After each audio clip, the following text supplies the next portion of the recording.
10-minute video. Yeah, I'll be over. Okay, I got him.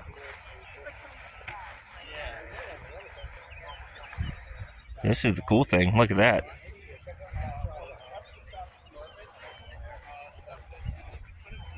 Last year I got to see a T-34 Russian tank out here. I never seen one of them in person. It's pretty flipping cool. That's pretty funny. Could you imagine me in World War II jumping out of that plane? Oh, the full thing. I got to see one of those planes down at Reading Air Show they do, Mid-Atlantic. Never go back to that weather show yet.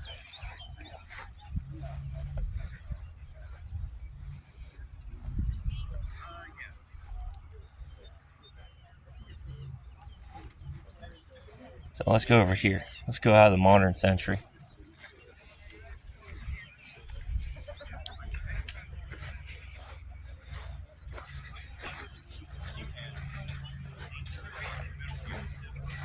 So it's not just about modern history out here, it's pretty much across the whole centuries.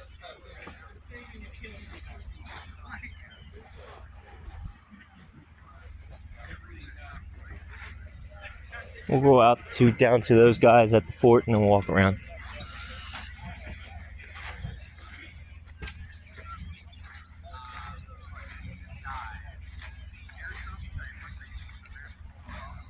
Or you got any particular spots you want to go? Nope. Alright. Let's walk through here. Still pretty good turnout, even with the threat of rain.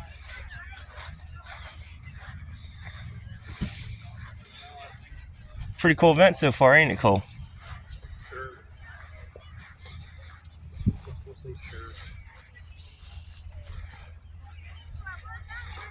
Really want to show you guys the half tank they brought over.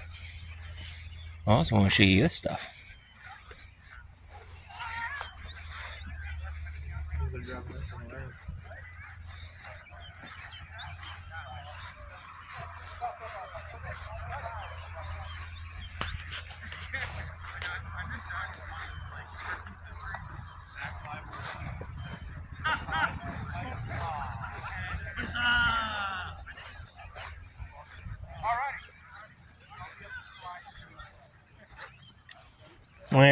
Whenever did you get to see a bunch of Greeks in Pennsylvania?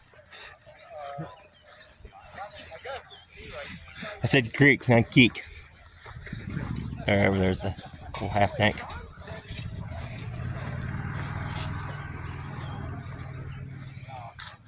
Oh, and look, even the Romans have invaded Pennsylvania. I didn't know the Greeks and Romans got together so well. They were around in the same time period, I think, right?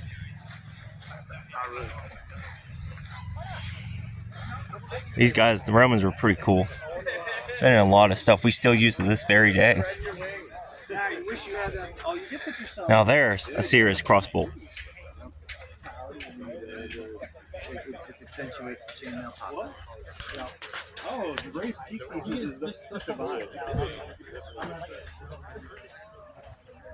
Hey guys, how you doing?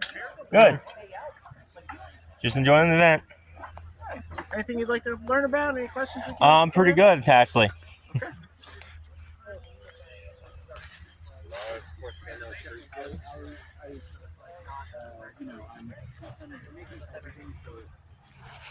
So again, guys, I always stress you need to come out here to these events and support the local historical society, and this is pretty much what you're doing when you come out to these things. It's only $5 again per adult. That $5 helps the historical society keep things open, including the fort behind us. So without their money, they couldn't do any of this. Come out and support them if you can. They do this every year. Some days might be nicer than this one. Yeah, they need the money to mow the grass. Yeah. You know, we still use concrete from them. They invented it. They invented the arch. That's why I love the Romans. I don't care about that portion of history. Well, they're fucking cool as shit because they invented a lot of shit we still use this day. I care about World War I, World War II. Well, here comes World War II right now. You know, revolutionary. What? We went from 300 BC, I think, to like 1940. What was it? AD? 1940. Yeah, it's AD. It says 1940. Okay, 1900s AD. That's true, but there's some old. I think these guys are out of Gettysburg. Yep, they're out of Gettysburg. Oh, dude, they'll be doing their artillery test too. There's a World War II half track. That's a World War II tank. Actually, a Tiger tank killer. Tell by the bigger muzzle. These guys are out of Gettysburg.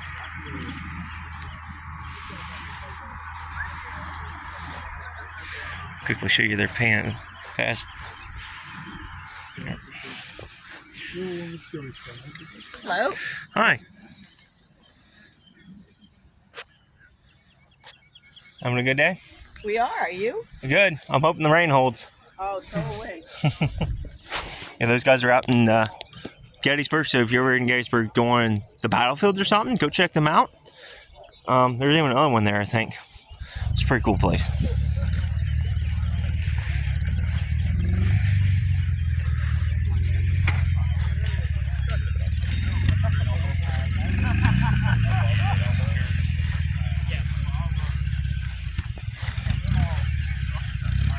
And we'll go over to the Vietnam section. There's, what do they say, Vietnamese in the trees? Or they're in the trees? Is that Russian? Yeah. Yeah, that is Russian. Oh, no. Got any vodka? Not only insulting, I'm not Russian. I'm Ukrainian. My bad. Okay, I forgive you.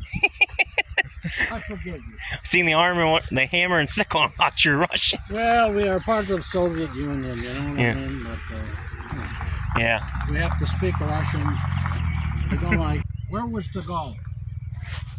In London. Where was the boss? In Moscow. And he stayed, you see? So, as a result, he could organize a partisan movement. And unlike, the French, let's say, they did a lot of good things. They did some sabotage, they got flyers out of the country, POWs and things like that. But the partisans were a part of the Red Army.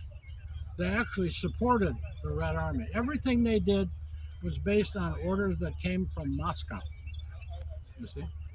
So they supported them in any way they could, providing information, sabotage, big raids to take the Germans away from offenses and defenses and whatever. And they had a whole bureaucracy for partisans in Moscow. They had a school for partisans. One of the more famous one was a woman who came across the line.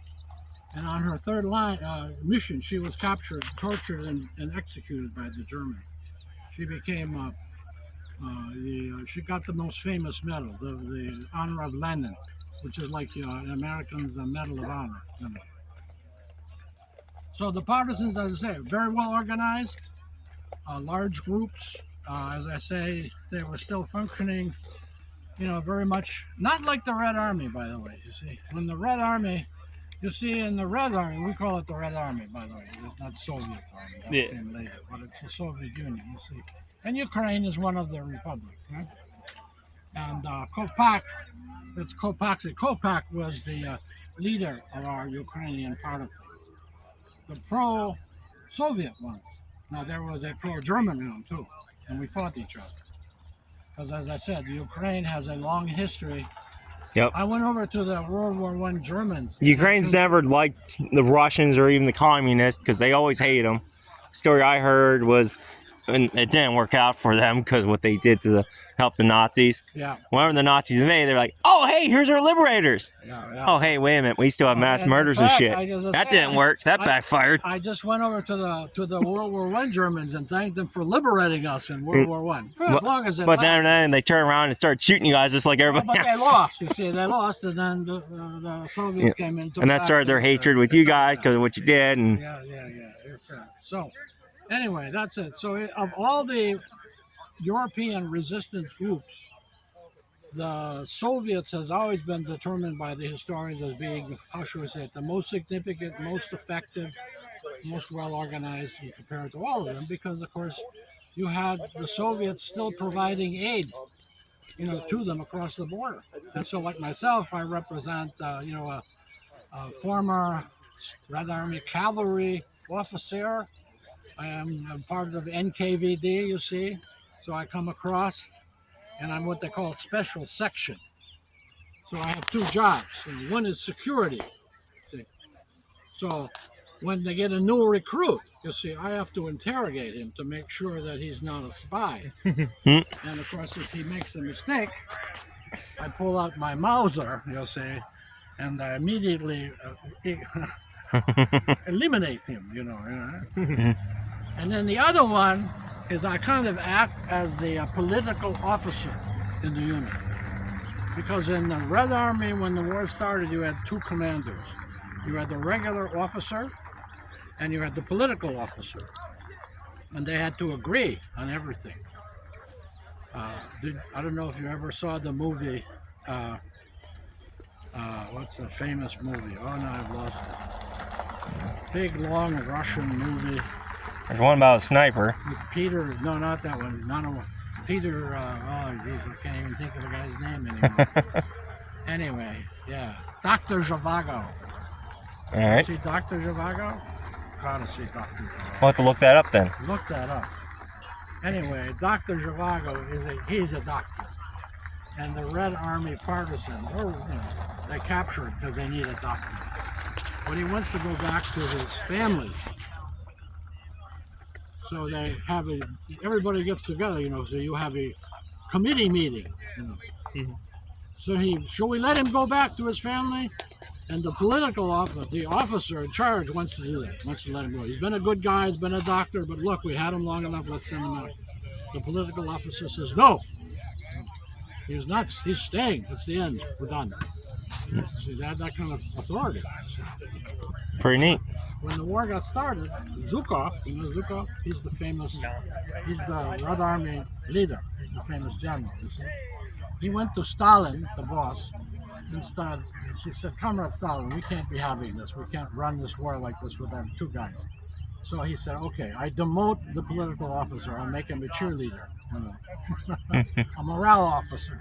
But he doesn't have authority to overrule you, except in the partisan. Because Stalin is a control freak, you see. He's very nervous about all these non-military, some cases non-communist party people running around with weapons. So he wants to make sure that they still have control, so he left. So someone like me would come in and be a part of the movement. It's pretty neat. Anyway, in a nutshell, now I'm going to go eat my breakfast. Yep, you go ahead and do that. Thank you. That's for that. Very interesting. Well, there you go. That's why you come to these things. You'll learn a little bit more history. Wherever there's Vietnam, we're at 13-minute point. Like I said, this thing's getting pain in the rear to toast. I don't know. We'll try to make the 15 mark and shut it off. Here's German. There's a Panzerstick. Panzerfaust, right? Panzerfaust. It's a portable tank killer. Right there, he's got it in his hand. They had a bigger one with a shield on it too. Yeah, we got two of them if you want to check it out. Sure. Yeah, so we've got Panzerfaust 30. The numbers at the end of this means the sort of effective range of them. And there's a Panzerfaust 60. So I never knew they made different sizes of artillery shells. Like 5 or 6 different versions that all had different effective ranges. The problem is, regardless of what the effective range is, you're usually engaging from the same distance every time. Like from here to like the other fence line is probably as far as you'd want to go because you've got one shot with this. So if you miss, you're pretty much dead. That's angry at you now, and so you don't want to miss with these.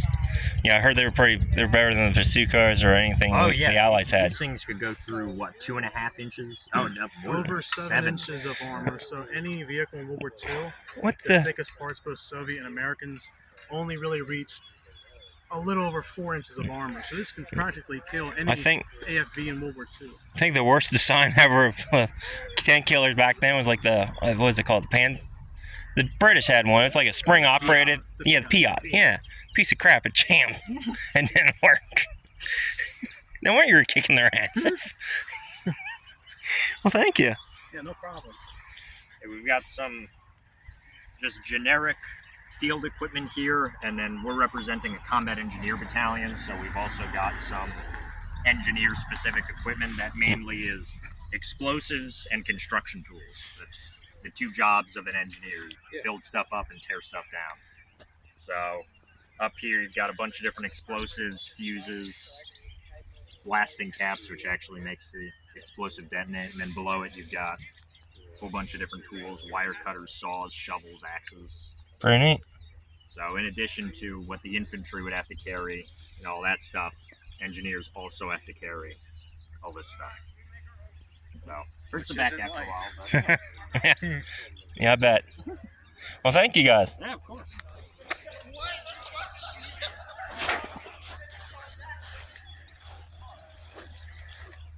All right. And we're coming there, so.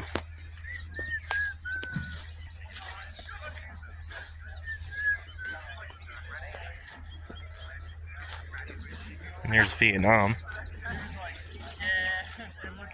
I feel like we're the only ones out here right now. I think because we are.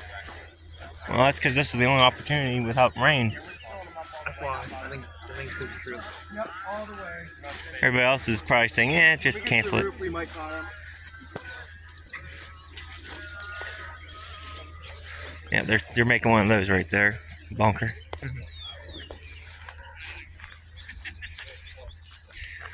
It's a really cool event out here, guys. If you love your military history, which I do, I'm geeking out right now.